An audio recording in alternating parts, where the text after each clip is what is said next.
All right, let's just jump right in. We talk a lot about the housing crisis, right? But I want to start with a few really simple questions. So, first one, what if the shortages, what if they just don't stop? And then, what if prices just keep climbing? Completely untethered from what people are actually earning, from reality itself. And what if, after all the political promises, all the grand plans, what if nothing ever actually catches up? Okay, so when you ask these questions over and over, you start to realize something pretty important. Systems don't just stay broken like this by accident. For a problem to be this persistent, it means for someone somewhere, the current situation is, well, it's kind of comfortable. And that gets us to the absolute heart of what we're digging into today. Who does this housing shortage actually work for? So, let's get into it. But first, I need to be super clear about one thing. This is not some story about mustache-twirling villains or a big secret conspiracy. You know, the easy story, the one you always see in the news, is all about greedy landlords and corporate villains. But the real story, the one we're going to unpack, it's way more subtle than that. It's about a sense of relief. It's about passive benefits that people don't even really think about. It's a system that just works without needing any bad guys. And honestly, this quote right here, it hits the nail on the head. For so many people, seeing their house value go up isn't about feeling like they're getting rich. It's not this triumphant, I'm winning feeling. No, it's a deep, defensive sigh of relief. It's a thank God, at least this isn't getting worse for us. And that feeling, that relief, not greed, that is the key to understanding this entire mess. All right, so let's start with the biggest group of people feeling that relief, homeowners. Let's try to see this whole thing from their perspective, What does this look like from their kitchen table? Okay, so check this out. This timeline tells an incredible story. If you look back at the 80s, house prices and wages, they kind of tracked together. Made sense. But then, look at the 2000s. Whoa! That's when prices just take off like a rocket, leaving wages in the dust. And today? That gap isn't just a gap, it's a canyon. This wasn't some little blip, you guys. This was the economy fundamentally changing. So, what does that giant canyon on the chart actually feel like in real life? Well, if you're a homeowner, it means your equity has just been quietly growing in the background, like magic. It means that giant mortgage you took out suddenly feels a little bit safer, a little less terrifying. Your home stops being just a cost, a place to live, and it turns into a financial cushion. And man, that feeling of security is powerful. But, and this is a huge but, there's a twist. That comfort, that sense of security, it's a trap. Because over time, that comfort turns into something much more fragile. It becomes a support system that you absolutely cannot live without. And that brings us to this term, negative equity. It sounds like boring economic jargon, but it's not.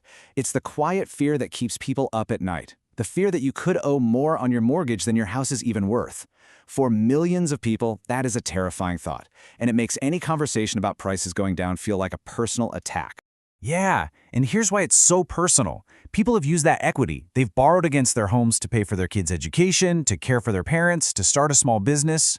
So a price correction isn't just watching numbers go down on a screen. It means real, painful stuff. It means losing your home, having zero options left, having those awful, hard conversations with your family. And that's how this whole thing becomes so fragile. Everyone is so scared of a crash that nobody wants to change a thing. Okay, so it's not just homeowners who are locked into this system. To really get the full picture, we have to talk about land, and we have to get inside the head of an investor. This table breaks it down so perfectly. Think about it. A house, the actual building, you got to maintain it. It takes work. But the land underneath it, it just sits there. It doesn't do anything. Its value comes purely from its location and the fact that they're not making any more of it. It gets more valuable because a new subway stop opens nearby or a great school is built down the road. It just soaks up value from everything happening around it. So if you're an investor, what does that look like to you? A market where there's always a shortage of housing? That sounds amazing. It doesn't matter if you're a small landlord or a huge pension fund. The math is the same. Scarcity means your income, the rent, goes up without you lifting a finger. Your asset feels super safe, and you don't have to worry too much about new competition. For an investor, the shortage isn't a problem to be solved. It's a feature of the system. All of this puts the government in a really, really weird spot. Because on the one hand, it kind of likes this system. But on the other hand, boy, does it pay the price for it. And this slide lays out that paradox perfectly. Look at the quiet benefits. Rising prices make homeowners feel wealthier, and happier. And in a country like the UK, where most people own their homes, that's a huge voting bloc you don't want to upset.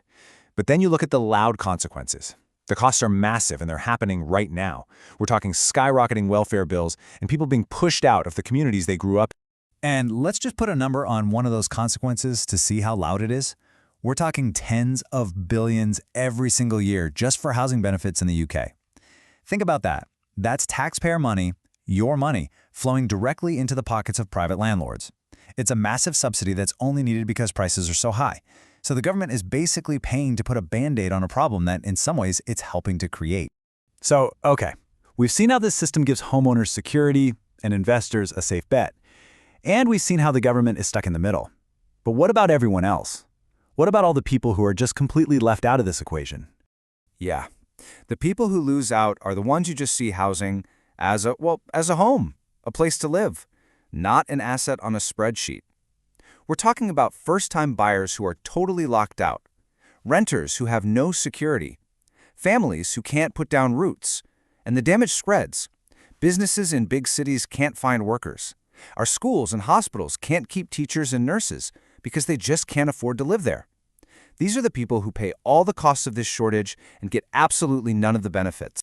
So when you boil it all down, this is the basic logic that keeps this entire machine running. Step 1, reward people for just holding assets. Step 2, celebrate rising prices like it's a good thing for everyone. Step 3, make it really hard and risky to build new stuff. And Step 4, the kicker, just shove all the real costs off onto other parts of the budget. Welfare, healthcare, you name it. Once you set up the game that way, everyone just plays along. It's the path of least resistance. And that leaves us with one last really uncomfortable question. What happens to a society when the people who benefit from things staying broken are a different and more powerful group than the people who desperately need things to be fixed? What happens when one group's comfort is built on another group's constant stress? That right there is the hidden math at the very center of this whole crisis.